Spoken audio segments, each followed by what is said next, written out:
à tous, c'est Vivi Moon. Je vous présente l'oracle druidique des plantes de Philippe et Stéphanie Cargom avec des illustrations de Will Worthington aux éditions Vega.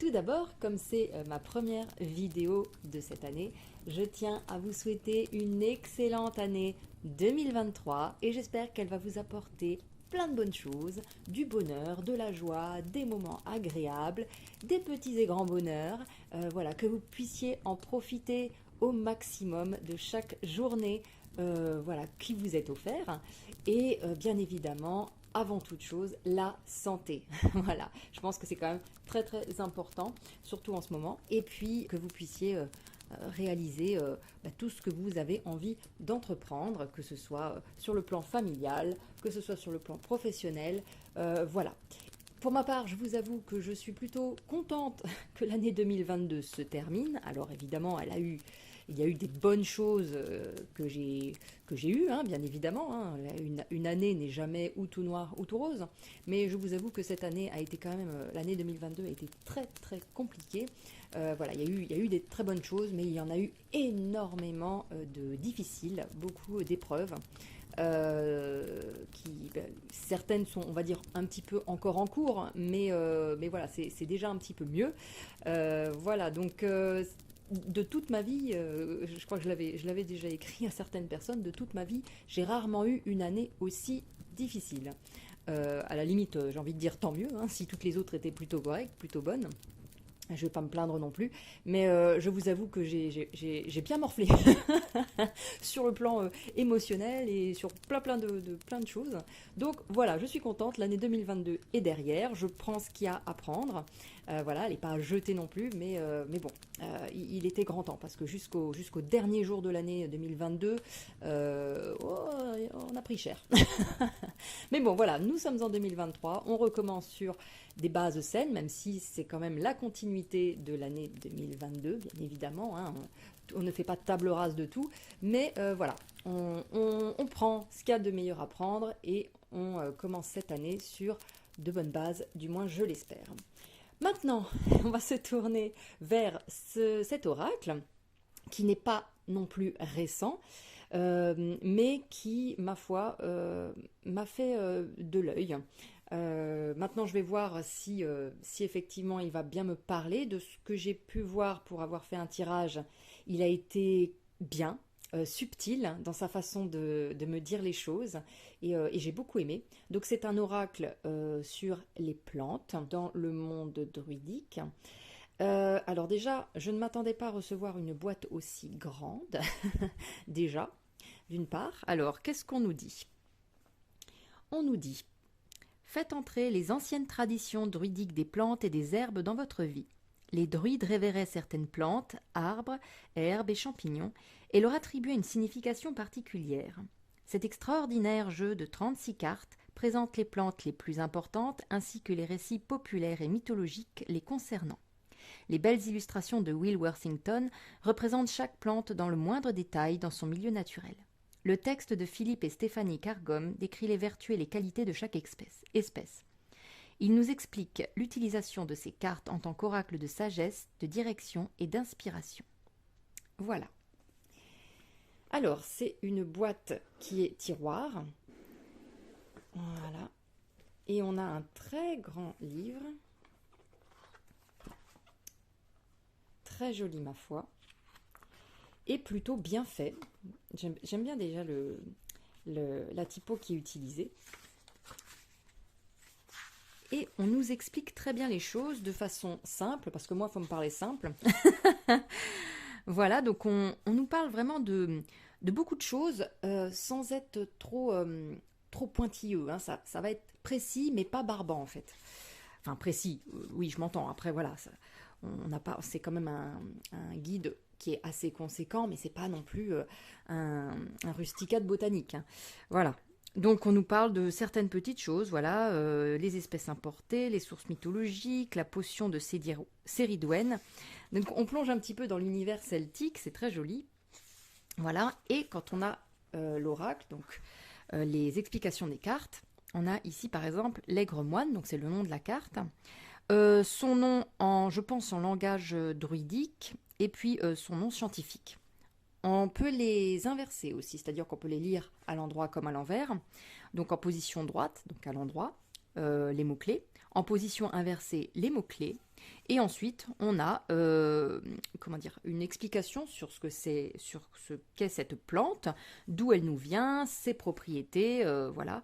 Et puis un petit historique parfois sur ces plantes dans la mythologie, enfin, c'est pas de la mythologie, mais dans le monde des druides. Ensuite, on nous explique un peu plus en détail le sens de la carte quand elle est tirée. Donc, ça a son sens en position droite, voilà, et son sens en position inversée. Voilà.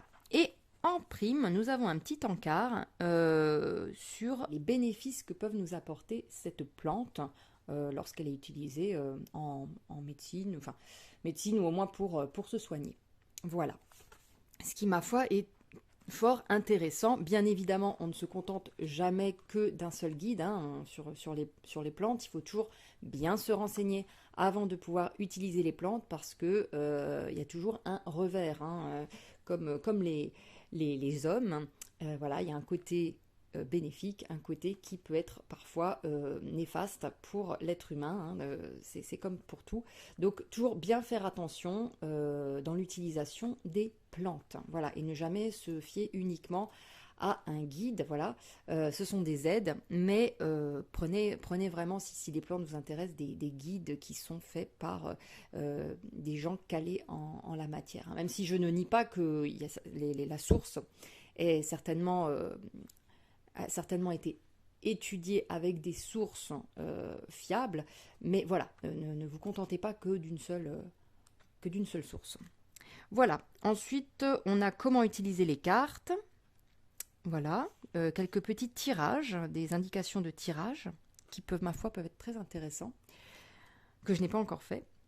Voilà, étalement du chaudron de Céridwen, des exemples de lecture. Et, bah tiens, justement là on nous dit, on nous parle des sources, hein, un petit peu pour nous aider. Et on a en prime, hop, un grand petit, n'importe quoi. Un grand, oh my god, ça ne passera pas. Voilà. C'est un petit peu, ça prend un peu, oui c'est beaucoup, c'est très très grand. Voilà par exemple on avait l'image du chaudron, le tirage du chaudron, ben on l'a là en grand en fait. On peut mettre les cartes parce qu'en fait les cartes sont très grandes. C'est vraiment des cartes oracles. Moi je pensais que ça allait être des cartes type un peu de la taille d'un Lenormand. Pas du tout. Elles sont très grandes. Elles sont très grandes. Voilà. Et quand on le retourne derrière, on a un autre tirage. Voilà. Donc on en a deux. Si on veut les étaler, voilà, tout simplement. Petit côté pratique de la chose, c'est sympa. Maintenant, jetons un coup d'œil aux cartes. Hop. Nous avons des bordures neutres. Voici le dos. Voilà, pas extraordinaire, mais simple, sobre, c'est très bien. Les cartes glissent vraiment très très très bien. C'est très agréable et vous voyez, elles sont vraiment très grandes. Hein. Ma main n'est pas très grande, mais quand même, voilà, elles ont leur taille, quoi. Et au niveau du grammage, on est sur quelque chose de souple, mais quand même qui est qualitatif. Et voilà, avec un petit fini glacé très sympa, qui met en valeur les couleurs, qui sont d'ailleurs pas pétantes. Hein, ce sont des couleurs douces, agréables. J'adore celle-là, par exemple. Elles sont vraiment magnifiques. Donc on a une bordure blanc, plus encore une bordure un petit peu de feuilles. Bon, c'est joli, hein, ça va avec le style. Bon, j'aurais préféré qu'il n'y ait pas de bordure blanche. Mais voilà, pour l'instant, ça ne gâche pas l'image non plus, puisque les cartes sont grandes. Et donc, on a le nom de la carte ici. Donc, nous avons la prime vert, qui est toute jolie. La camomille. Et j'aime beaucoup parce qu'on a non seulement les fleurs, mais on a également le paysage, hein, voilà, les fleurs dans leur environnement. Et le paysage, vous allez voir, est important puisqu'il y a des éléments dans le décor qui rajoutent à la signification de la carte. Le trèfle. Je ne sais pas pourquoi. D'habitude, je ne suis pas forcément attirée par les trucs des plantes. Et puis là, je me suis pris des trucs relatifs avec qui se rapportent à la terre. Donc tout ce qui est ancrage, je sais pas, j'ai l'impression que j'avais besoin d'ancrage pour que je me sois tournée vers des trucs comme ça. Et encore une fois, ce que je voulais pas, moi, c'est qu'on soit trop dans un domaine onirique, dans les hautes sphères, hein, et on ne l'est pas hein, avec ce genre de jeu, fort heureusement, et on reste sur des explications qui nous parlent dans notre quotidien quand même. Voilà. L'ail. De toute façon, moi j'aime bien les décors. Le génévrier. Le gui.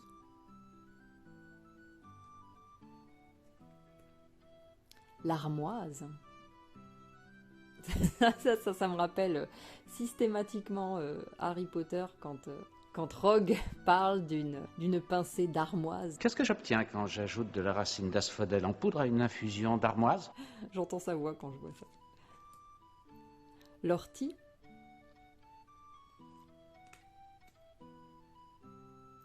La consoude. Des plantes que je ne connais pas du tout.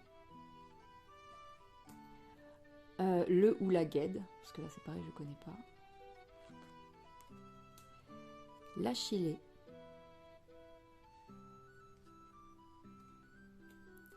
La fève celte. La mandragore.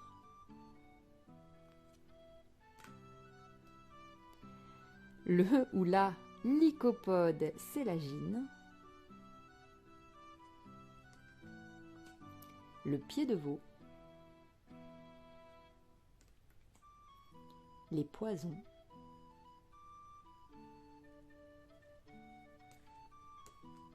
Les gardiens, très jolis. La bourrache.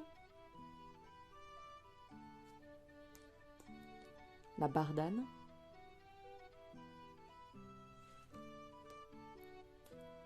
La bétoine ou le bétoine.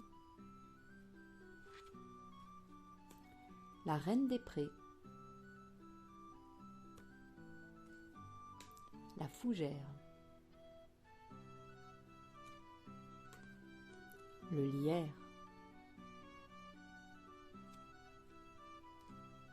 Le lin. La bruyère. Le blé. Le plantain.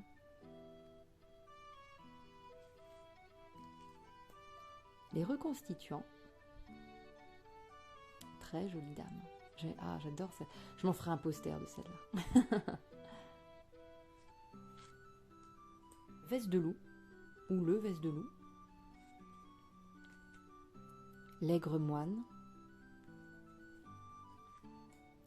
La verveine. La garance. Le coquelicot. La ronce. L'alchimie. La menthe. Et nous avons 3 cartes blanches qui nous permettent d'écrire ou de coller des choses à notre convenance, des plantes qui nous parlent, qui nous inspirent. Les dessiner, ça va être compliqué parce que c'est glacé. Donc, on peut éventuellement coller des autocollants dessus, écrire un petit truc, pourquoi pas. C'est toujours bien, c'est pratique. Voilà pour ce petit jeu. Alors, maintenant, je vous propose de tirer une carte et on va regarder un petit peu ce que le livret nous dit.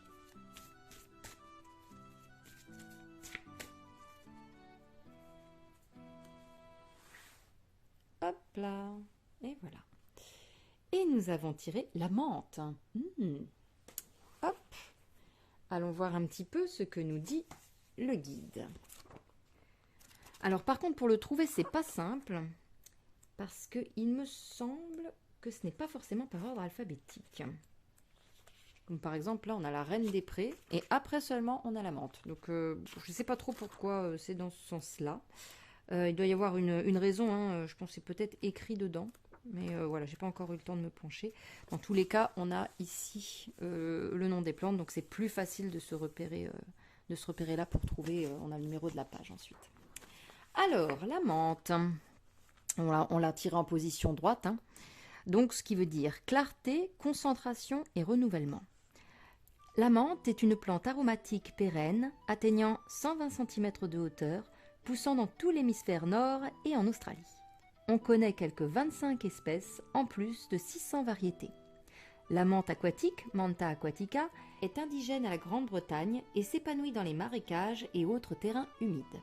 La carte montre la menthe d'eau en fleurs poussant à côté du Sweet Track, une route néolithique en bois, vieille de 6000 ans, qui traverse sur presque 2 km le marais imbibé d'eau des environs d'Avalon, région appelée maintenant Somerset Levels, près de Glastonbury. À proximité de la menthe poussent des joncs. Au loin se profile le Thor. Le sens donc en position droite. La menthe était traditionnellement utilisée pour améliorer la concentration et la digestion. Aujourd'hui, nous avons souvent besoin de traiter quantité d'informations et notre concentration est mise à l'épreuve par des milliers de distractions. Le choix de cette carte signale que vous entrez dans une période où vous devez vous concentrer avec application sur votre travail ou sur ce qui arrive actuellement dans votre vie. Un renouvellement inattendu se manifestera dans une relation ou un projet et pour en profiter, vous devez être attentif. Tout comme la vibration et la clarté sont éphémères, de même, les occasions pour une nouvelle vie et croissance seront ratées si vous êtes inattentif. Réfléchissez par ailleurs aux moyens d'initier le renouvellement ou d'attendre son arrivée. Voilà. Et on peut également lire que c'est une plante pour stimuler le mental. Voilà. Et on a de nouveau tout un paragraphe énorme qui nous parle des plantes plus en détail, de la plante plus en détail.